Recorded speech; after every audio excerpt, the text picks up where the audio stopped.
Real good.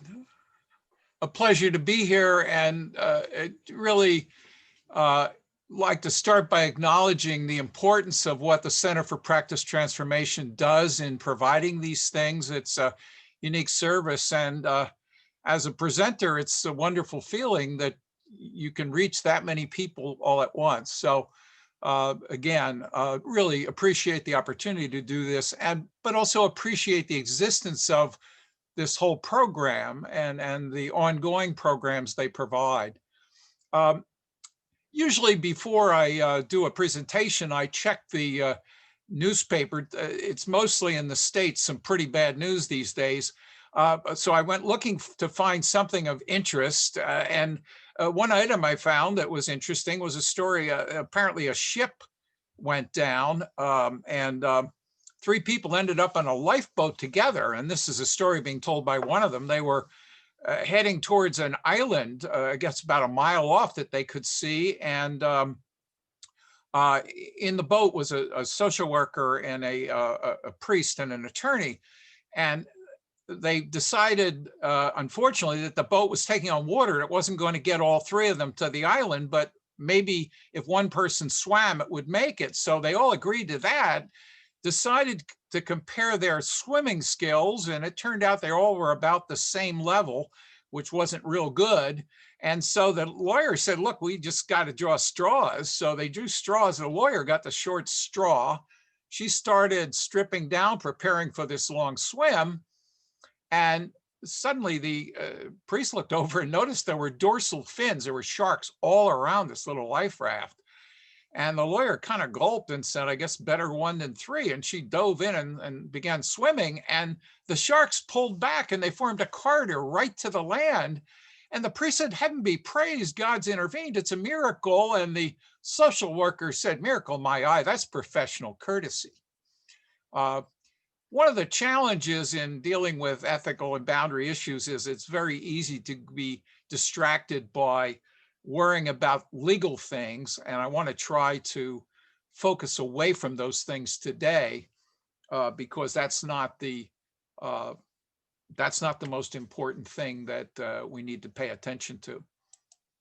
Okay, Walkin Counseling Center, where I work and from which I'm presenting, is a small nonprofit founded in Minnesota in 1969 by professionals volunteering their time. Through today, we have about 170 professionals and advanced graduate students who volunteer their time to provide free, no red tape counseling. But given the situation, which we'll be talking about today, we're not seeing people physically on a walk-in basis. They're calling in or Zooming in, and our teams meet on Zoom. At the end of each clinic period, the teams meet and discuss cases. That's one of the advantages of volunteering there. We also provide consultation and training to the community. And we have a history of taking on ethical and practice challenges, both in helping consumers with complaints, but also assisting professionals. In recent years, probably the 2 most common activities have been workshops and training programs, which are most typically provided by myself. And then the other thing is we do evaluations of people in trouble with employers or with the licensing boards. And we do remedial boundaries coaching. We evaluate offending professionals and so forth. So we're still actively involved in all of that kind of work. And the center continues, as it always has, to provide services to both the community at large and to the professional community. Now, the standards for conduct, we're talking about boundaries and ethics.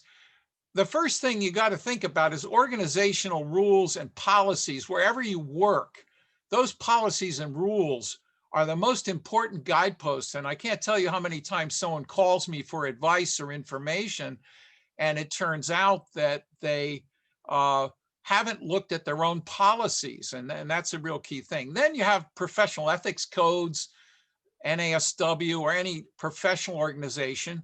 For those of you who are in several professions, say marriage and family therapy plus social work, or psychology and social work, you may have two codes that don't match on every area and two different places you could look. But then we have licensure related codes of conduct. In Canada, you have various professional colleges where you have the very same thing, where you have some conduct rules that are part of your regulatory process. Then you have general rules and laws, many of them dealing with payment for services or access to information. And these often overlap and sometimes conflict with each other. If you're in a substance abuse program in the United States, regardless of your profession, if you're providing services there, you're under Code of Federal Regulations 42, which is quite different in some areas from other kinds of rules. And then we have HIPAA, which says that HIPAA doesn't rule the roost. It only rules the roost if your existing state rules and laws don't provide better protection or control of information by the client. So even here, the laws don't even match up in many areas. But the key bottom line that you need to be focused on and thinking about is standard of care, what a reasonable and prudent practitioner would do in the same or similar circumstances. That can only be established by expert testimony. That's not from a law or a rule or an ethics code. I might add that the failure to meet the standard of care is what we call malpractice. So when you hear about a malpractice suit, the first stage is you have to have a credible expert who can articulate that there was a standard of care that applied and that it wasn't met. Then the rest of the case is about any damages. Now, before going on to some general comments, let me just note that for those of you in the United States, we are currently practicing in a situation which has gotten especially rough in the last couple of days. The level of worry, fear, disillusionment in the community is quite palpable. And whether I'm talking to the staff of an organization or agency or some of my colleagues or clients, there's no question that a real pall has been cast over an awful lot of things in life. And it's also very distracting because, and I only remember this in Watergate in the mid 70s, where we had trouble getting to work because we were always watching the TV to get updates. So we're in a situation that's gotten quite different from the time when I created these slides a couple of days ago. Now, practical challenges in maintaining boundaries and practicing ethically are that our central duty is to engage the client. If you don't engage the client, you can forget the rest. To establish a trusting relationship, but we're supposed to get informed consent. And increasingly, we're being asked to check more things before we get started. The only problem is the longer the forms are and the more legalistic they are, the more they get in the way of establishing a trusting relationship. So we have a built-in conflict right off the bat in almost any relationship. The multiplication of forms and questions and stuff on these to get started has increased dramatically during my more than 50-year career. There used to be you sat down with someone, said hi, and you got going. Now there's a whole lot that happens beforehand. We're also building dependency, whether you're in financial services or whether you're in housing or whether you're in direct clinical work, in your mental health, whatever. We're building dependency with the goal of building greater independence. Now, those two are always in conflict. The more dependency you build, the more difficulty or challenge you have in helping someone then become independent, not only of you, but of past dependencies.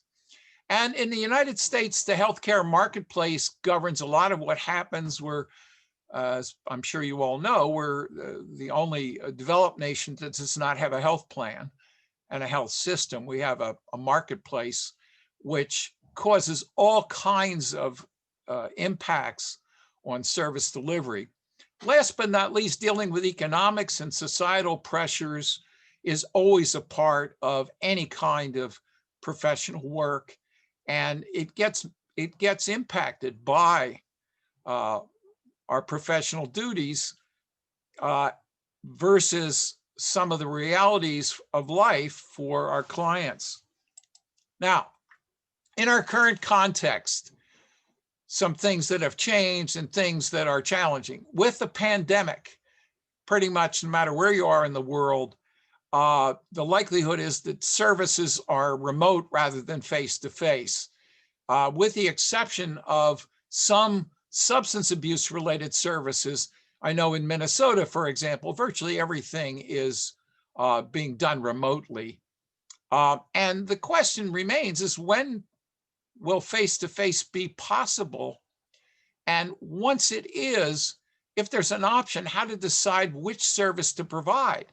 The client may want one thing, you may feel comfortable with another. There's a balancing act here.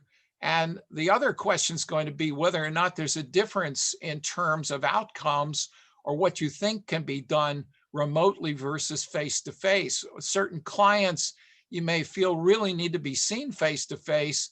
Others not only may not need to be seen face-to-face, but may prefer telehealth or distance services.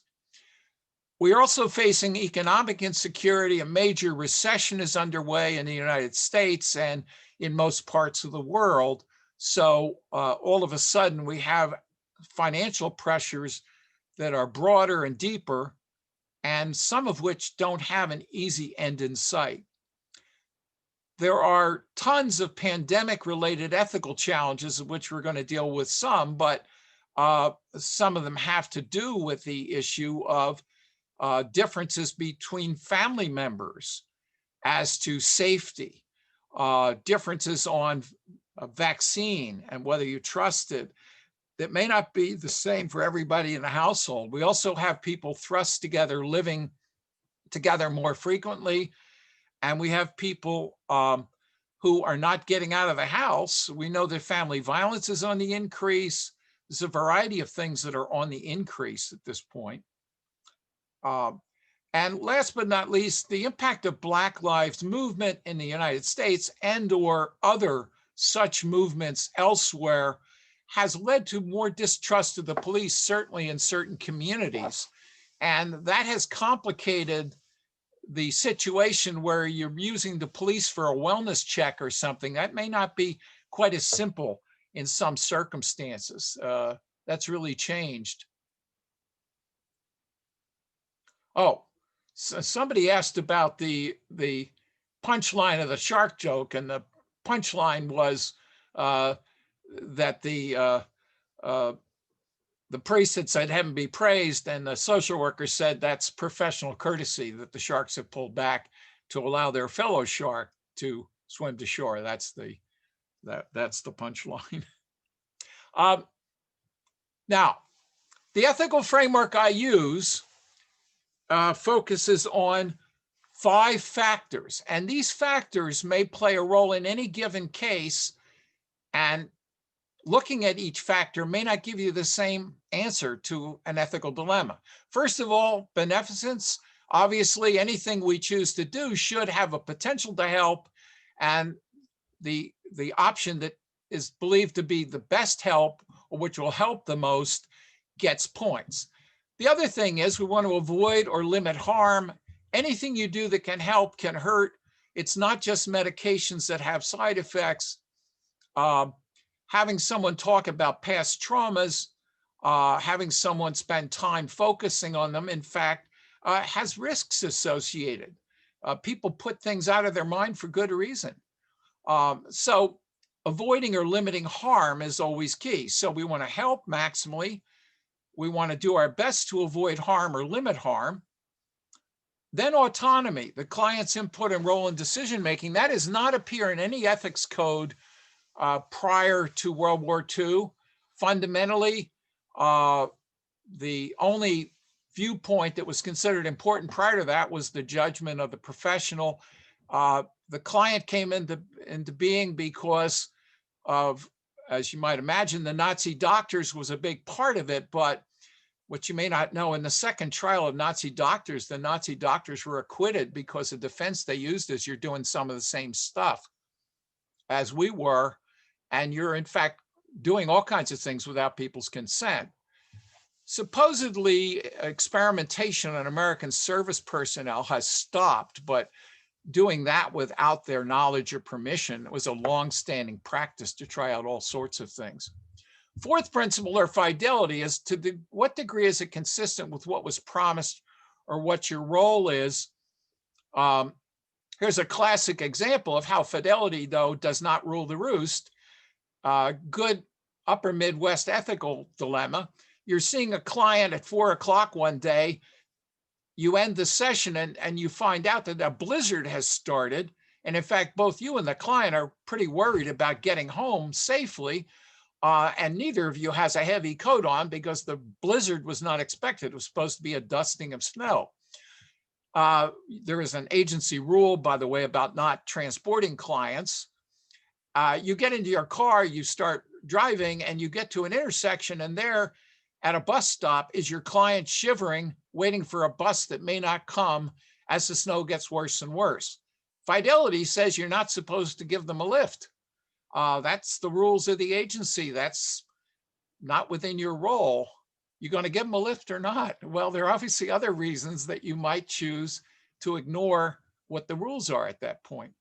Last but not least, justice, the welfare of the client versus others. This is the one place where other people come into play and their welfare. Now, the reporting of child abuse, abuse of a neglected adult, those are all examples of times where you, whether or not your client wants you to, you may have to breach confidentiality, at least to do some reporting.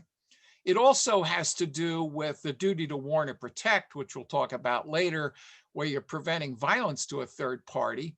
And again, where you take that sacred promise of confidentiality, or which the client expects you to hold on to, and you have to break it.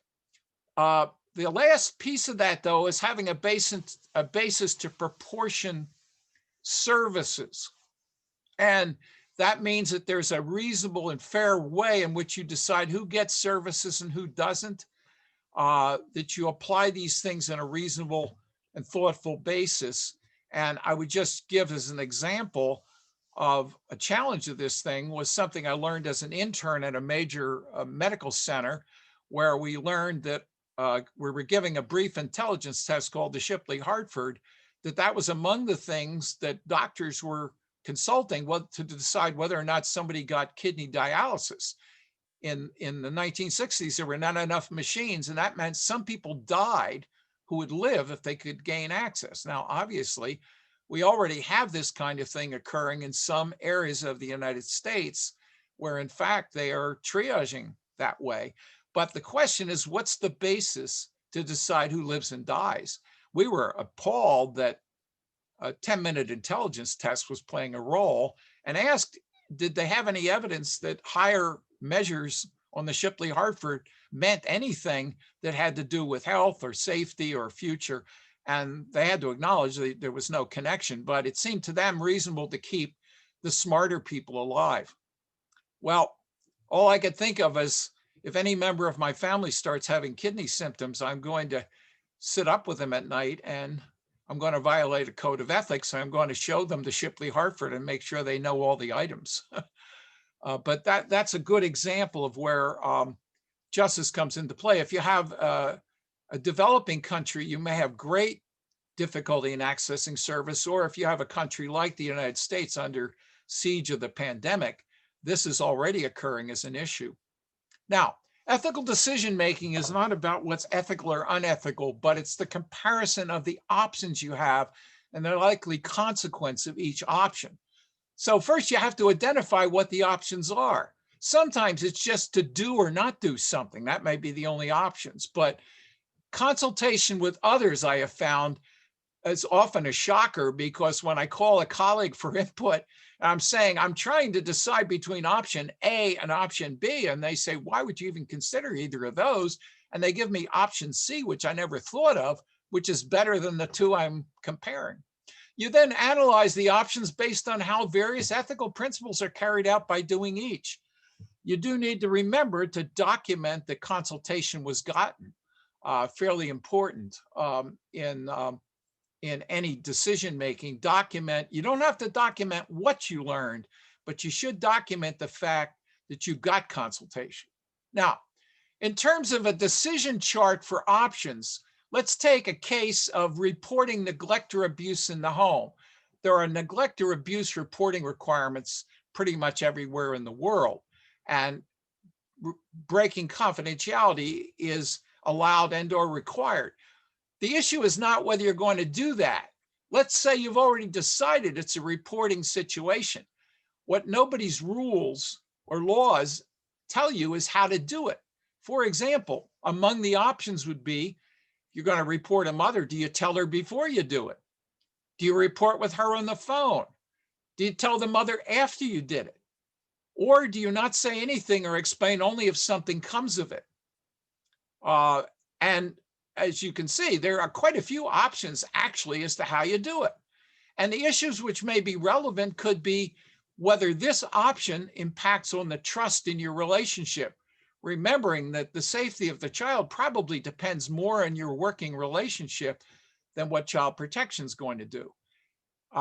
Safety of the child, danger in the given circumstance, the threatening a child to be quiet, environment, tipping off a crack house or a dangerous household where criminal activity is occurring, fleeing the state or the province with the child, and how would it impact on parent collaboration with child protective services? These are all elements in thinking through how you do the report. So even where there's a legal duty, how you do it is rarely spelled out. Now, in our current context, with regard to remote services, servicing people on the phone, on video, on something, a platform like Zoom, one issue, of course, is what are competences or skills necessary to do this well? That's not been well defined in any profession. And I think the reality is we need to be paying some attention to that. Are there ways to do it better? Now, in the 60s and 70s, we did a lot of training of phone counselors as hotlines developed. Again, there got to be some issues or things to learn. Now, what's the difference between the phone versus a picture situation? Well, one of the first things is a digital divide in terms of equipment. At Walkin Counseling Center, we'd love them all to come on in Zoom, but the reality is that people are coming on just on phone calls. Our volunteers are there in Zoom and they consult with each other, and the teams meet on Zoom, but we're mainly getting phone calls without a picture, without a visual interaction. And what's the impact of a phone call versus being able to see the person? Well, there are lots of things you can see and understand in seeing someone's face, but there are many people that feel safer without. There are other people that have articulated to us they feel safer if they can see the counselor. So again, whole new set of question marks and things we need to be paying attention to. Now, obtaining releases and sending records has gotten much more complicated when you may not be physically at a center or a site. Mail may be forwarded, and certainly the turnaround time on some of these things is much longer and more complex. And again, the issue as to whether you send something in an email or a fax may in fact now have a whole different set of weights for each of the options, because again, the practical reality has to do with the speed with which the records are needed, as well as their size. Now, what about privacy from the client's end? Who's in the room or nearby? Does a client actually have a private place to talk? Again, in the upper Midwest, we got the problem that in the winter, going out to your car is a tricky business, but that's the most private place in many people's homes, except for the bathroom. So, and again, many people can't occupy the bathroom for an hour-long meeting with a counselor. But again, privacy is very different. Now, I will tell you that it's interesting that professionals who consult with me in groups are telling us that it's much more interesting to encounter each other in their home environments. And actually, some of them feel they're getting to know each other better than they did when they were sitting in the same room face to face, which is an interesting note. But the other issue is what's behind you as you present. I rushed around and did a little cleanup of the area behind me, but I didn't do as good a job as I wish I had before the session. You got to be kind of mindful of what's around. Then there are challenges of transportation. Remote services have an advantage as they can be conducted without someone having to drive through a snowstorm or have a vehicle that works or have the time to do the transportation.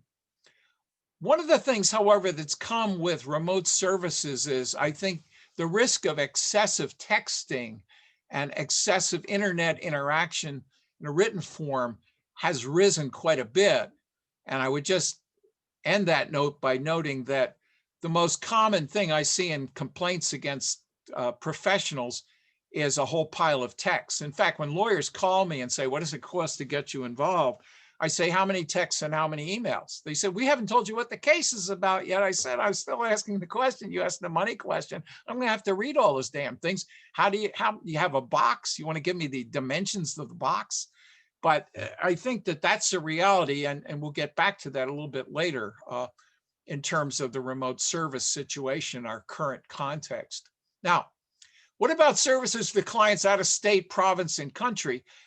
More easily happened if you work for a college or university or counseling center. Many of your students have not come back to campus. They may be participating from somewhere else, maybe outside your country, it may be outside your province or state, or it could simply be in a different part of your jurisdiction. Right now, there is more discussion than ever on extraterritoriality, and that is what happens when you're delivering services at a distance and what's legitimate, what isn't, and can we make it easier for a licensed person who's licensed in one state deliver service to somebody's out of state, even on a vacation or a brief trip out of state. Now, in Minnesota, on April 6th of this past year, an executive order was issued by the governor of the state that out-of-state mental health providers can provide telehealth in Minnesota during the pandemic, but they must register. So they're supposed to, a social worker is supposed to contact the Board of Social Work and just tell them that they're doing it. But at the present time, under the emergency order at least, until further notice, it's been legitimized that, you know, if you're in Alabama, you could be serving someone in Minnesota. You just need to tell the Minnesota board you're doing it. But I think longer term, there's going to be more provision for this to happen. The reality, it is rare that it is not better to continue service on the phone or by Zoom than to ask the person to find a new service provider, especially if it's for a vacation or a break from school. Now, other states, other countries may have rules, temporary or permanent. And again, more and more people are finding themselves needing to check on what the rules are. There's always been a question, though, of where the service actually is taking place. Is it up in cyberspace? Is it at where you are? Is it where the client is? And that's a good question. I don't think that that's a settled area. It's something that's going to be continually discussed. Now,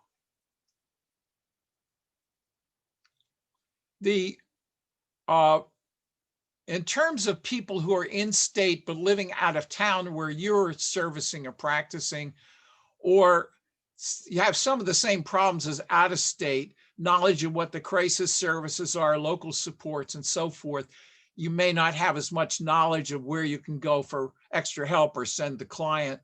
And if you're going to have ongoing contact with someone in another area, it's probably important to establish main resource guide for the area the client's in, and where can they call or where can you call or email to find out resources.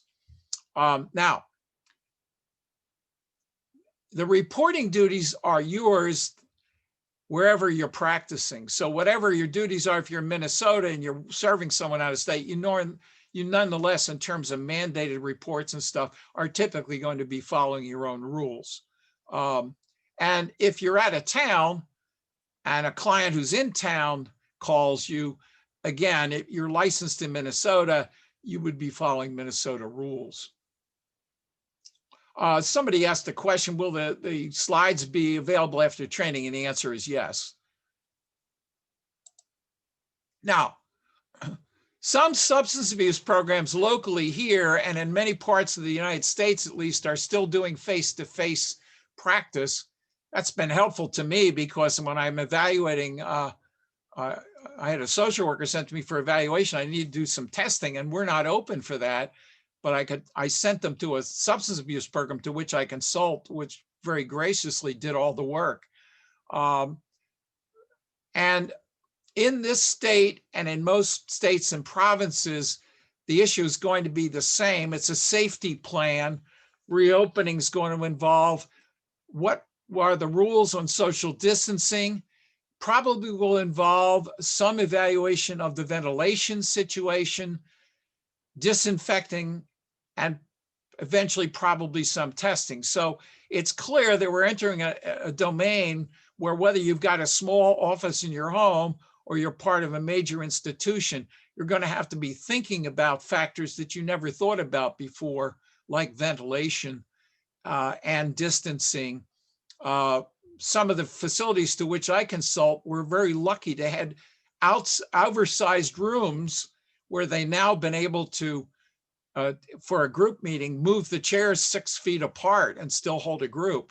Although one of them, they've occasionally have to put somebody in the middle of the room too, sort of like, looks like the old hot seat. Offering options versus determining what is the best choice for a given client is also going to be here a more challenging issue, because there may be situations where you feel uncomfortable with providing direct service because of your situation or your personal healthcare vulnerability or so forth.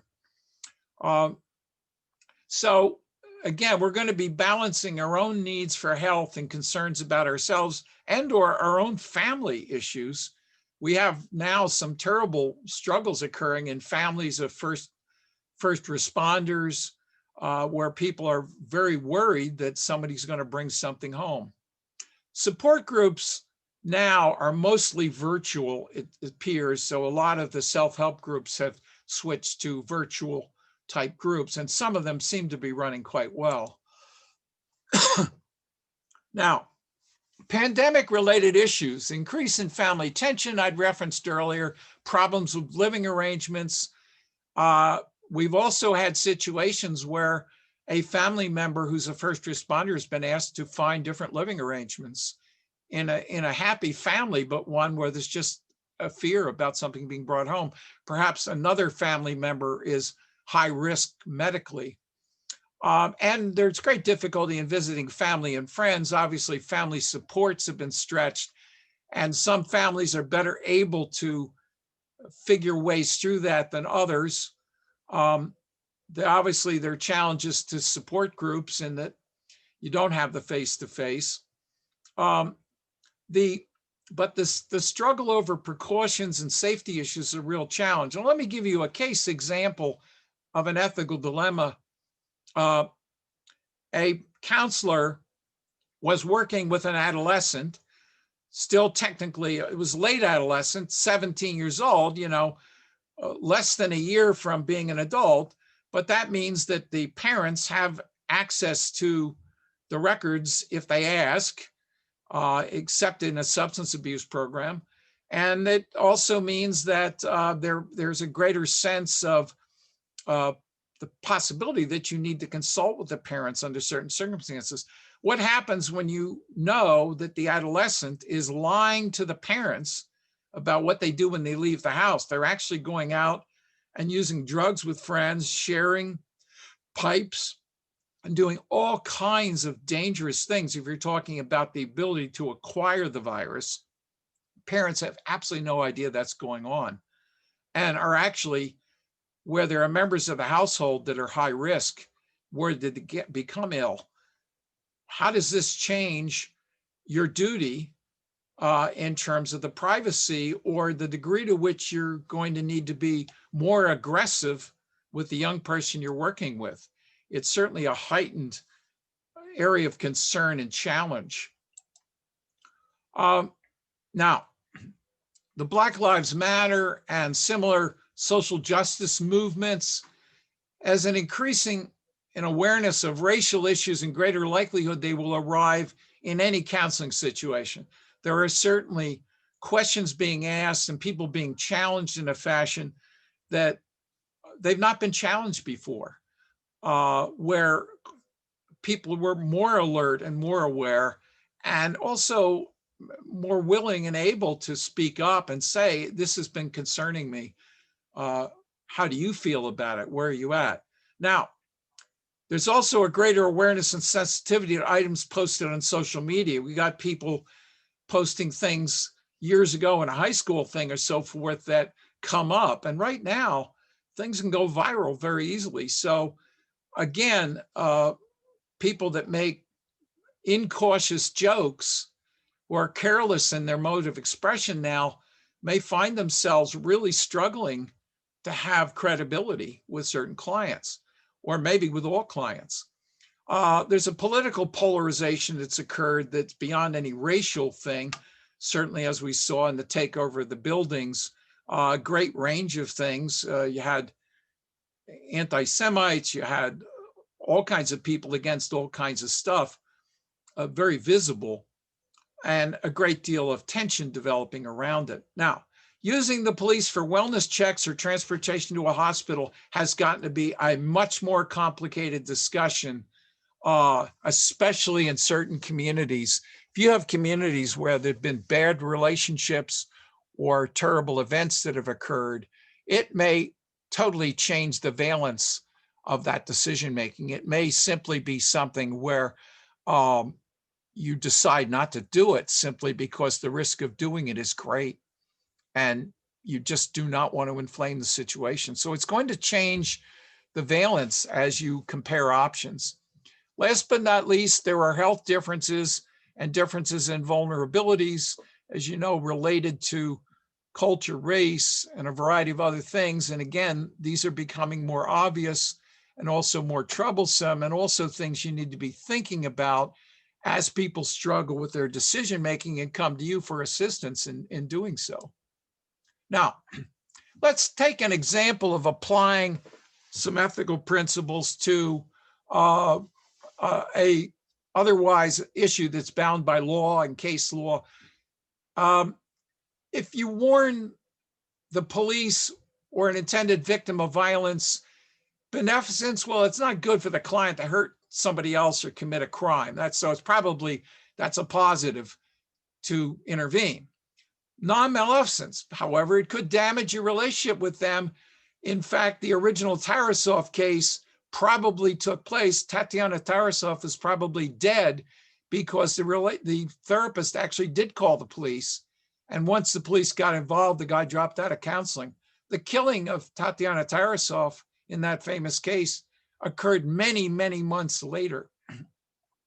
Autonomy, it violates the client's autonomy. A client does not want you to call anybody. Is it consistent with your role, what you disclose to the client? Well, that's a question mark. What is it you tell clients about the limits of privacy? Justice, protecting others, obviously gets an ethical plus on that one. But there's always been a moral duty most felt to prevent harm. It's part of the standard of care. What's not talked about is there's emotional liability to the practitioner who may not be able to put this stuff in the past. I have people coming to me to process situations that they felt they did not deal with well months and months ago. States, provinces, countries vary as to whether statutes or case law govern, but bearing in mind that the statutes may be just part of licensure laws. Each profession may be different. Only some states have a statute that covers everybody handling a case. So that's a real challenge. And in Minnesota, we face the question of whether trainees and interns are included since they're not licensed. Again, the laws, unfortunately, give protection in most cases to the person who takes the position that they need to intervene in some fashion, but they are all focused on a narrow type of dangerousness. If you look out there, you will see they talk about an easily identified clear victim. as opposed to I'm going to blow up a building or I'm going to the suburbs to kill rich people. Dangerous clients and the threat of violence are a very real challenge. There are a variety of situations. Most calls I get to consult are not duty to warn, but they're rising threat of violence, and the issue is more how to intervene therapeutically. Last but not least, client stalking or harassment of a service provider, that is generally not confidential. And people who feel handicapped that they cannot call the authorities need to understand that what is confidential has to be part of treatment and necessary for treatment. Unless you're teaching the client how to stalk or harass, that doesn't apply. So if you're being stalked or harassed, and 50% of you at the bare minimum will be during your career, that's a reality. Now, what about web research, Googling? Without little expense, we can do research on clients, but should we? The NASW Code of Ethics, actually in August of 2017, became the first code to establish any kind of a limitation or standard, and it required that you obtain consent before conducting an online search for information about clients, unless it's an emergency situation. Although, what's an emergency situation in social work? It's not defined. There are not even examples given. But a decision table or chart to do web research or Googling a client, you ask yourself, what would be the positives of never doing it, having a policy, I never do it? What would be the negatives? What would be the arguments to do it some of the time? What would be the arguments to say I do it all the time? There are pluses and minuses of each one. And I think that the bottom line is that there are all kinds of reasons that one may want, for example, to check on criminal justice background. They might want to check on somebody's actual charges. They might want to check, for example, the sex offender registry. Going around the world lecturing in this, by the way, the one thing that comes up the most is female practitioners checking sex offender registries, looking for the names of any new client. That is the most common thing I've seen anywhere in the world. And so again, there's that kind of safety. Now, let me raise one other issue, and that's the question of who's a client, because several other things are going to flow from it. First of all, the definition of a client is very broad and includes even brief contacts. The reality is most licensure laws don't differentiate between psychotherapy clients or counseling clients versus clients of financial services or housing services or other things. Any follow-up can continue the relationship. So if there's anything that says 2 years must pass after the relationship ends, remember that if you have a follow-up contact, the clock just got reset. Termination is not defined very well anywhere, but generally speaking, it has to do with some verbal declaration that in fact, oops, sorry about that, some declaration that there was in fact a decision to stop service and what are the situations.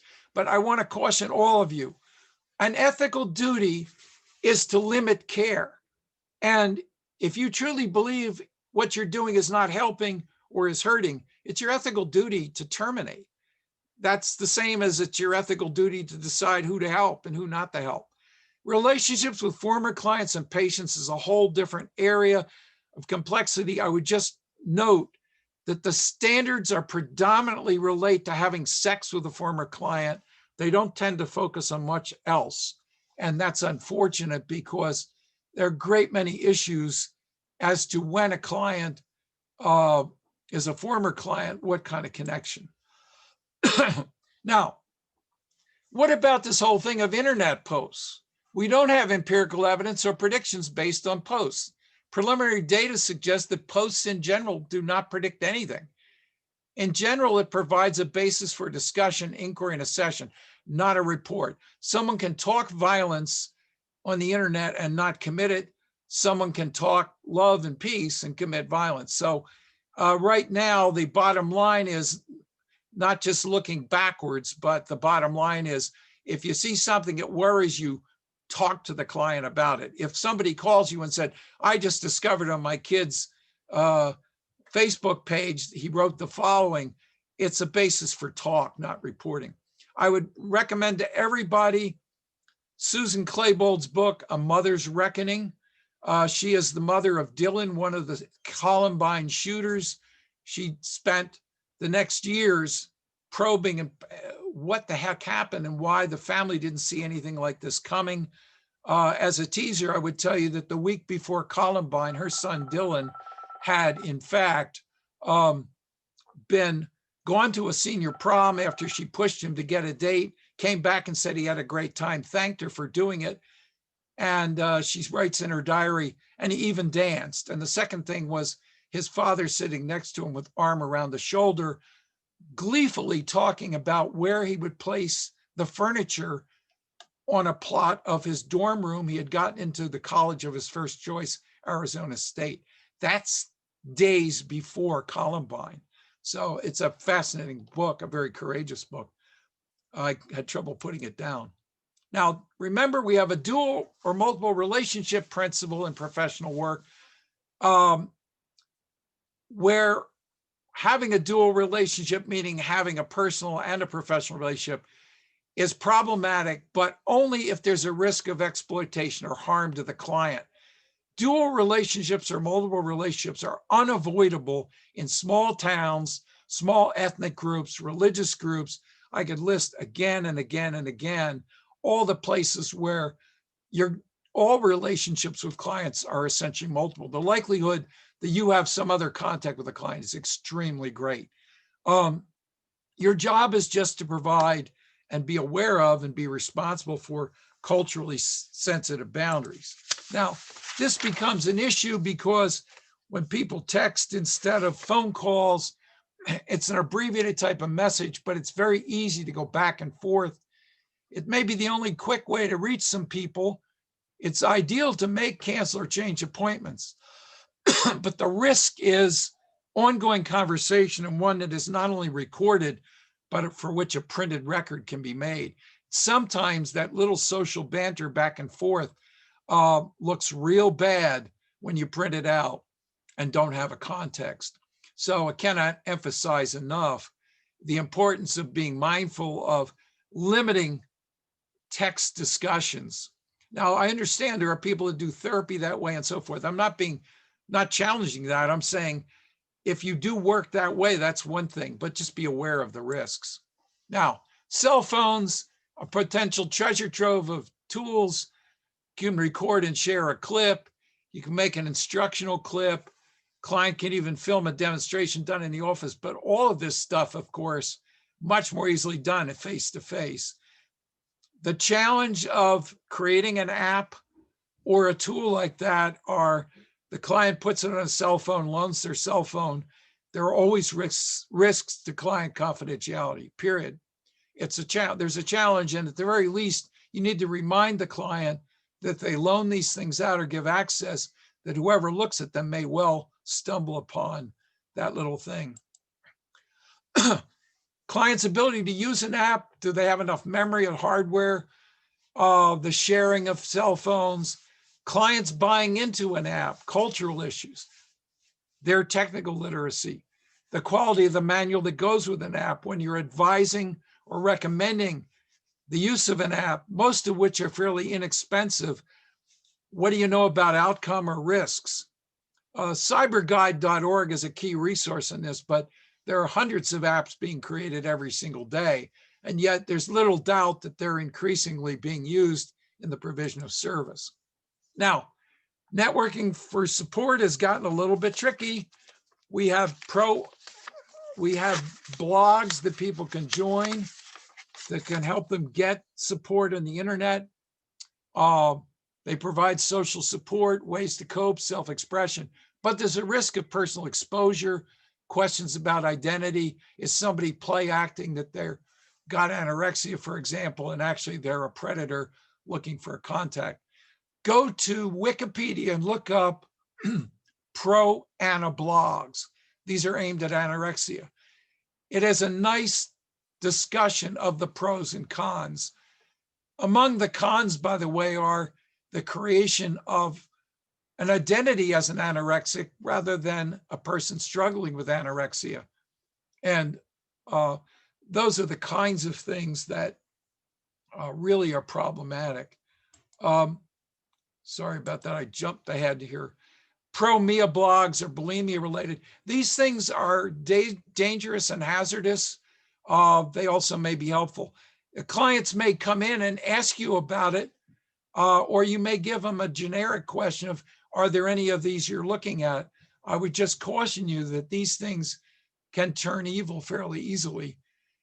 However, for some people, they've been life-saving. So the question of support versus trigger is an endless challenge. Does somebody going to an app get triggered, or does it help them feel supported because others are struggling with the same thing? Should you Google a client? The emergency room identity issue in a comatose person's easy. And maybe finding out about someone's history or reality check on claims by the client. But checking criminal justice history, screening for sex offenders, and I've understanding custody studies and with adoption, many social workers doing adoption work have indicated they can find relatives that the people that were at hand didn't know about and arrange successful adoptions using that to track people down. Now, how does all this square with the NASW code? Well, you have it as part of the definition of the service.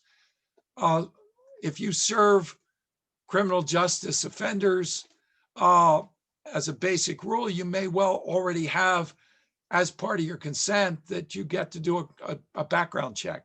And again, with the adoption agencies, they may have that as part of the ground rules. So you can always have it be a ground rule, or you can obtain special permission. But just bear in mind that you need to be thinking about having it clear what the rules are so somebody isn't blindsided. Okay, to try to pull this together, in individual practices, in small projects or in large agencies, the challenge is still, what do you need in the way of communications and social media policies? Do you have any? And if so, how are they communicated to clients? Email, texting, web research.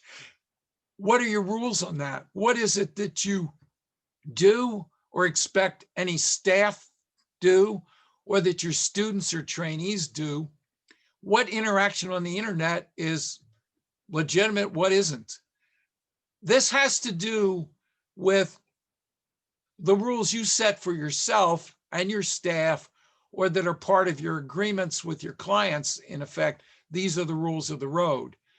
Friending on Facebook's an interesting one, because everybody says don't friend current clients unless it's an agency website on which clients friend each other. However, the reality is that I get contacted now by clients I saw years ago, and I'm very frankly, I'm normally delighted to hear from them and learn how they're doing. And I'm always reminded of the fact I'm in the behavior change business, and yet to not know how it all turned out, that seems to be awfully short-sighted. One of the most important things I get from former clients is an update on where they're at. And basically, I certainly have former clients who will encounter me socially, but on the internet, it's a little easier. Someone comes across your name and they'll look you up. Again, people don't tend to talk about the former client, but I do think that we need to have those discussions in each practice setting, and it's going to vary depending on what service you deliver. Last but not least, we had office rules about recording devices. Bear in mind that in states like Minnesota, we don't have a privacy law. We have a anti-wiretap law. As long as one of the parties knows it's being recorded, it's lawful. And the question is, we need to talk about us being recorded, not just whether or not we're honest about recording our clients. And when we're dealing with the internet and we're dealing with distant services, You have no way of knowing what's going on. Now, today, the recording devices are such that someone could be sitting in your office and recording you and you wouldn't know. But I do think this is something that's a ground rule that you need to talk about with your clients and need to be thinking about as an issue, no matter where you live and work.